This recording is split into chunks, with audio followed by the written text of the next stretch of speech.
बिस्मिल्लाहिर्रहमानिर्रहीम। अस्सलाम वालेकुम। मेरी सिचुएशन मैं आपको economic development of Pakistan ADA part 2 या बीए पार्ट 2 में 2020 और 2018 के मार्क्स लगवा चुकी हैं। अब ये 2016 है। 2016 में सबसे पहले क्वेश्चन है, enumerate the salient feature of Pakistan economy and how is economic development measured. तो अब मेरे पास जो सईद नासिर की बुक है उसमें ये जो पहला वाला पार्ट है यहाँ तक, ये पेज 11 पे है और ये वाला पार्ट पेज नंबर 5 पे। तो ये मैं आपको निशान लगा के बताती हूँ। ये क्वेश्चन शुरू हो रहा है यहाँ से, मीनिंग ऑफ अंडर डेवलपमेंट यहाँ से शुरू हो रहा है, लेकिन करेक्टरिस्टिक्स जो शुरू होंगी वो यहाँ से शुरू होंगी। Common characteristics salient feature of Pakistan economy. तो ये यहाँ से क्वेश्चन शुरू होगा। ये आपके पास पेज नंबर 11 है और चैप्टर नंबर 1 है। ये नेक्स्ट पेज तक जाएगा। नेक्स्ट पेज पे आपके पास इसकी तकरीबन 16 हेडिंग्स हैं। ये यहाँ तक नेक्स्ट पेज पे पूरा एक कंप्लीट क्वेश्चन है। अगर अंडर डेवलप कंट्रीज़ के सैलेंट फीचर्स आ जाएं या इकोनॉमिक सैलेंट फीचर या करेक्टरिस्टिक्स ऑफ पाकिस्तान आ जाए तो आपको ये आंसर कर देना है इकोनॉमिक डेवलपमेंट में। अब इसका सेकंड पार्ट जो है वो पेज नंबर 5 पे है। इसी क्वेश्चन का सेकंड पार्ट है ये main measures of economic development. इसमें ये आपके पास 5 हेडिंग्स हैं। ये यहाँ से शुरू हो रहा है और नेक्स्ट पेज पर ये यहाँ तक कंप्लीट हो रहा है। तो ये चैप्टर नंबर 1 पे पेज नंबर 5 पे और चैप्टर नंबर 1 पे पेज नंबर 6 में जाके ये एंड हो रहा है। तो ये आपके पास क्वेश्चन नंबर 1 के मार्क्स आ गए हैं 2016 के। अब नेक्स्ट क्वेश्चन पे चलते हैं। अब यहाँ पे क्वेश्चन नंबर 2 है, development and expansion of industrial sector is necessary for the stability and self reliance discuss with special reference of Pakistan. यहाँ पर आपको इस तरह की वर्डिंग देकर वो आपसे रोल ऑफ इंडस्ट्रियल सेक्टर के बारे में पूछ रहा है या role of industry in the economic development. यही क्वेश्चन सेम रिपीट हुआ था 2020 में यहाँ पर, और ये है पेज नंबर 158 में। तो ये भी सेम वही है पेज नंबर 158 में। तो यहाँ से अब रिपीटेशन शुरू हो गई है, यानी कि ये क्वेश्चन उन्होंने 2020 में भी आपसे पूछा है और 2016 में भी ये क्वेश्चन है। तो ये पेज नंबर 158 में इसके मार्क्स में लगवा चुके हैं। फिर नेक्स्ट है question number 3, economics explain the cause of low productivity and agriculture sector and suggest solution to the problem. Explain the causes of low productivity of agriculture. तो ये मैंने आपको 2018 में निशान लगाया था इसका। ये क्वेश्चन भी आपके पास 2020 में रिपीट हुआ है। Explain the causes of low productivity of agriculture sector. ये भी आपका रिपीट हुआ है 2020 में और ये 2016 में भी है। तो सेम पेज नंबर 96, लेकिन इसका जो पार्ट है suggest the solution of the problem, ये इस बुक में नहीं है। इसके सोल्यूशंस के लिए मैं अलग आपको अलग क्वेश्चन प्रिपेयर करके इसकी वीडियो अपलोड कर दूंगी। Next question, explain the main problem of health and education in Pakistan and also suggest remedies. ये आपको मिलेगा सईद नासिर की बुक में पेज नंबर 75। इसके मार्क्स लगाते हैं। अब ये question, explain the main problem of health and education in Pakistan and suggest the remedial measure. तो ये क्वेश्चन यहाँ से शुरू हो रहा है, role of education in economic development. इसमें हेडिंग्स में आप चेंज करके इसको हेल्थ भी कर सकते हैं। ये सबसे पहला पैराग्राफ को आप एजुकेशन इंट्रोडक्शन की हेडिंग देंगे, फिर ये एजुकेशन की हेडिंग बनेगी, फिर यहाँ पे हेल्थ की हेडिंग बनेगी और यहाँ एक्सप्लेनेशन आ जाएगी और फिर यहाँ से सजेशन शुरू होंगे। ये सजेशन में 3 तरह के सजेशन हैं। ये हेडिंग है, इसको इन्होंने हेडिंग की तरह नहीं लिखा, लेकिन ये पहली हेडिंग है। इस हेडिंग्स के अंदर ये सारी चीज़ें आएंगी। फिर ये नेक्स्ट पेज पे चलेगा। नेक्स्ट पेज पे जाके इसकी सेकंड हेडिंग, थर्ड हेडिंग और जहाँ तक आपके इसके सजेशंस कंप्लीट हो जाएंगे। तो ये आपका क्वेश्चन नंबर 4 भी हो गया है। अब यहाँ पे जो नेक्स्ट क्वेश्चन है वो है China Pakistan economic corridor CPEC। ये मैंने इसका क्वेश्चन बना के प्रिपेयर करके मैंने अपलोड कर दिया है। इसकी वीडियो मेरे चैनल पे आपको मिल जाएगी। फिर नेक्स्ट है, इसमें मेरी चॉइस है, या तो आप ये क्वेश्चन करें या तो आप ये क्वेश्चन करें। What are the reason for unemployment in Pakistan, how this problem can be solve. तो ये आपको मिल गया है, पीछे 2018 में ये क्वेश्चन आया था।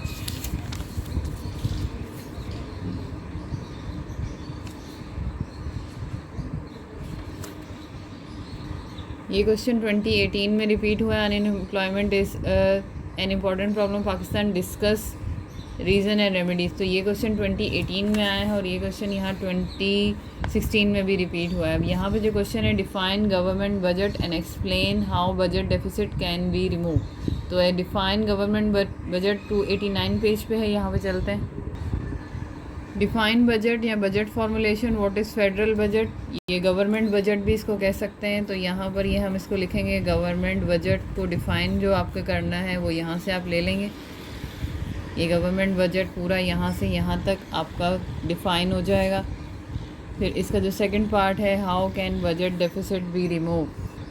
अब यहाँ पे लिखा हुआ है, सवाल था आपके पास, how to remove deficit, budget deficit can be remove, how budget deficit can be remove ये है, लेकिन यहाँ पर है डेफिसिट फाइनेंसिंग इन पाकिस्तान। अगर आपके पास सवाल आ जाए डेफिसिट फाइनेंसिंग इन पाकिस्तान या फिर कहे method to remove budget deficit, तो बात एक ही है, क्योंकि डेफिसिट बजट तब आता है जब आपके एक्सपेंसेस ज़्यादा हो जाएं और आपकी इनकम कम हो। तो इस सिलसिले में गवर्नमेंट के पास इतने पैसे नहीं होते कि वो अपने ज़रूरियात को पूरा कर सके। लेकिन अगर आपकी इनकम ज़्यादा है और एक्सपेंसेस कम है तो फिर बजट आपका सरप्लस होगा, यानी कि आपके मुल्क की कंडीशन अच्छी है जिसकी वजह से आपकी मुल्क के अंदर ही आपकी सारी ज़रूरियात पूरी हो रही हैं। लेकिन अगर आपका बजट डेफिसिट हो जाता है, यानी कि आपका बजट नेगेटिव में आ जाता है, जो आपको बताता है कि आपके एक्सपेंसेस ज़्यादा हैं और आपकी रेवेन्यूज़ कम हैं, तो इस सूरत में गवर्नमेंट को क्या क्या करना पड़ता है कि वो इस बजट डेफिसिट को पूरा कर सकते हो। इस सूरत में हम जो करते हैं उसे कहते हैं डेफिसिट फाइनेंसिंग। डेफिसिट फाइनेंसिंग क्या होती है? गवर्नमेंट अलग अलग तरीके इस्तेमाल करके मुल्क के खर्चों को पूरा करने की कोशिश करती है। या तो वो मुल्क के अंदर ही जो इंस्टीट्यूट है उनसे कर्ज़ा ले ले, या फिर बाहर से कर्ज़ा ले ले, या फिर तीसरी सूरत में करेंसी नोट इशू कर ले। इन तीन मेथड्स के ज़रिए से डेफिसिट फाइनेंसिंग होती है। ये यहाँ से क्वेश्चन शुरू होगा और फिर यहाँ से रीज़न अभी फ़िलहाल नहीं मांगे उन्होंने, तो रीज़न वाली कैटेगरी आपको नहीं करनी। सबसे पहले तो आप बजट डेफिसिट फाइनेंसिंग को एक्सप्लेन कर देंगे।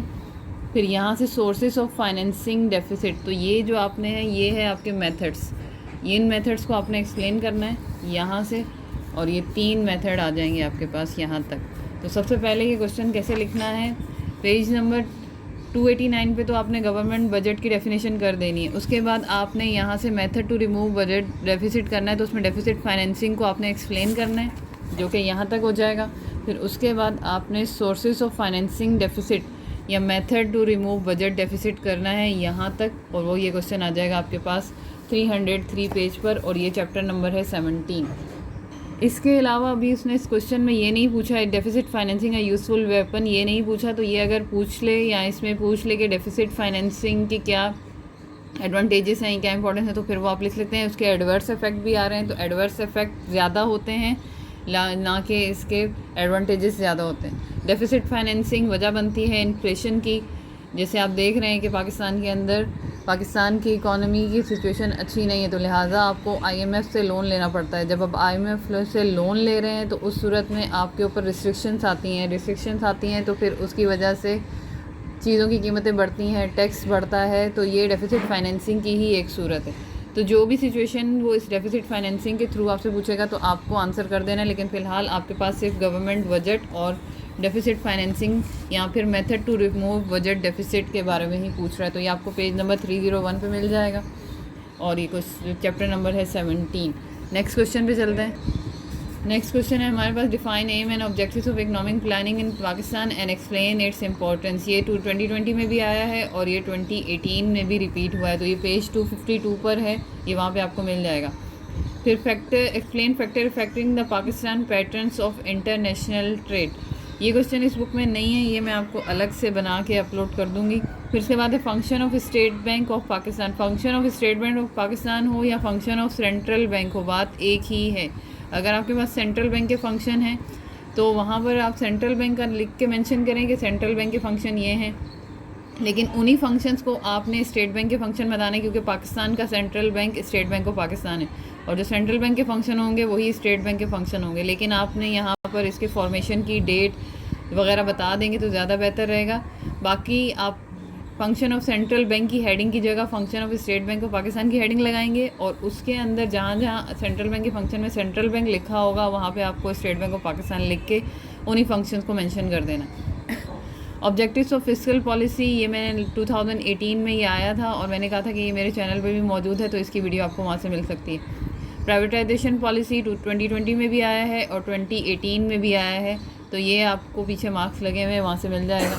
Causes of inflation in Pakistan, ये मेरे चैनल पे मौजूद है, ये मैंने अपलोड किया हुआ है, आप लिख के सर्च करेंगे तो ये आपको मिल जाएगा। तो अब ये 2016 के मार्क्स हो लग गए हैं और इनमें मोस्टली क्वेश्चन वही रिपीट हो रहे हैं जो 2018 और 2020 में आए हैं। तो सिर्फ कुछ क्वेश्चन नए हैं। तो अब ऐसा शुरू होने लग जाएगा कि क्वेश्चन रिपीट होंगे। इन रिपीट क्वेश्चंस के अलावा और भी अगर कोई क्वेश्चन इंपॉर्टेंट है तो मैं बताती जाऊंगी। फंक्शन ऑफ सेंट्रल बैंक में अपलोड कर दूंगी। इसके अलावा इसमें ये वाला क्वेश्चन है जो 7 का बी, ये भी मुझे अगर किसी बुक से मिलता है तो मैं वहाँ से बना के इसको अपलोड करूँगी। और यहाँ पर ये वाला question solution to the problems. इसके अलावा अगर आप कोई और क्वेश्चन प्रिपेयर करवाना चाहते हैं तो मुझे कमेंट सेक्शन में मेंशन करें। मेरे चैनल को सब्सक्राइब करें, लाइक करें। अल्लाह हाफ़िज़ नासिर।